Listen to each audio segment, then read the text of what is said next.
الو، انت فين يا ايمان؟ انا في المول يا شهيرة بعمل شوبينج. كل ده يا ايمان؟ دي الساعه داخله على 2. معلش المول زحمة قوي. عموما انا خلصت. هو انت لسه في الشركة؟ انا كلها نص ساعه واخلص شغل وهنزل اسبقك على المطعم نتغدى سوا. يا بنتي احنا خلاص كبرنا على اكل المطاعم والتيك اواي ده. الله. هي مين دي؟ انت يا حبيبتي اللي كبرتي، انا لسه في عز شبابي. شباب الاربعينات ده مضروب مش اصلي. ما تخليها في سرك بقى. يلا اشوفك في المطعم يا حبيبتي، باي. هتاخدي حاجة تانية يا مدام ولا اودي المشتريات الخزنة؟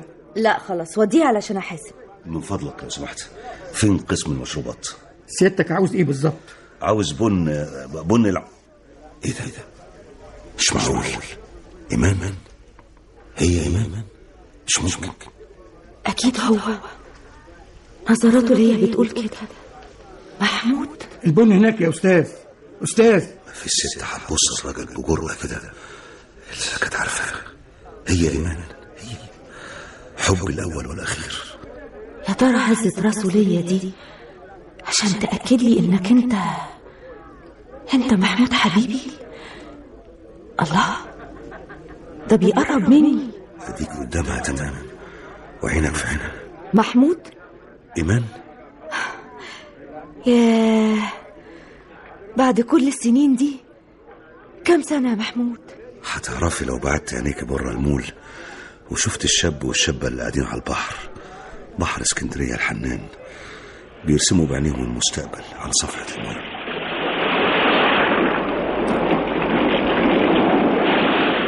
يتشرف الأستاذين عز الدين منصور وسامح فهمي ترك بدعوة حضراتكم إلى حفل زفاف كريمة الأول الآنسة إيمان على نجل الثاني محمود. استنى نجل الثاني محمود مين؟ اشمعنى تتبع على نفسك انت الآنسة وعليا محمود حاف؟ ده انا الراجل، وكمان من عرق اناضولي تركي، وجدي كان امير كمان. يعني ابوك كان قائد طبيعة؟ لو سمحتي، الورقة دي قبل ما تروح المطبعة لازم تتعدل ويتكتب قبل اسمي الأستاذ. الأستاذ؟ أيوة. طب أنا عندي تعديل تاني أحسن. بص استنى، على نجل الثاني حبيبي محمود. يا حبيبتي يا إيمان، بس أنا عمري ما شفت دعوة فرح فيها كلمة حبيبي.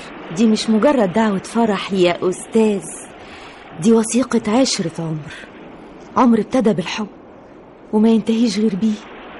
سيبني بقى أكمل الدعوة، صاحب المطبعة مستنينا في القاعة الملكية الرسمية للفندق العائم، وذلك في يوم الخميس الموافق 13 من مارس لعام 1992.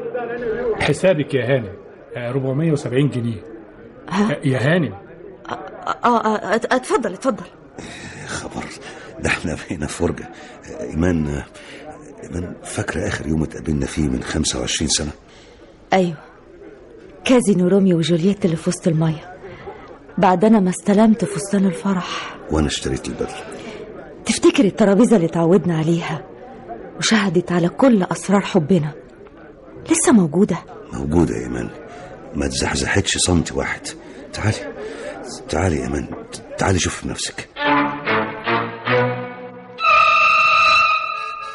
ياه، عمري ما تصورت إن هلاقيها في نفس مكانها بعد 25 سنة.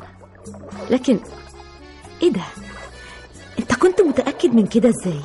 لأني ما فرقتهاش يا إيمان، كنت دايما باجلها، كنت بتونس بذكرياتنا كأنها اسطوانة مسجلة لنا كل الكلام والتنهيد والفرح والدموع وكل حاجة. يا سلام، عاوز تقول إنك كنت أوفى مني يعني للمكان والذكريات؟ الوفاء معنى مش أداء يا إيمان، ويمكن تكون أنت الأوفى من غير حضور، خصوصا إنه ما كانش بإيدك. أنا عرفت إنك اتجوزت وسافرت فرنسا. تصور 2 متقابلين وبينهم فستان الفرح والبدلة وبيعدوا الساعات اللي فاضلة على زفافهم، وهم مش دريانين باللي بيدور في بيوت أهاليهم. وفجأة من الباب ده، نفس باب الكازينو ده، لقيناهم داخلين علينا وظهورهم في ظهور بعض والغضب ماليهم.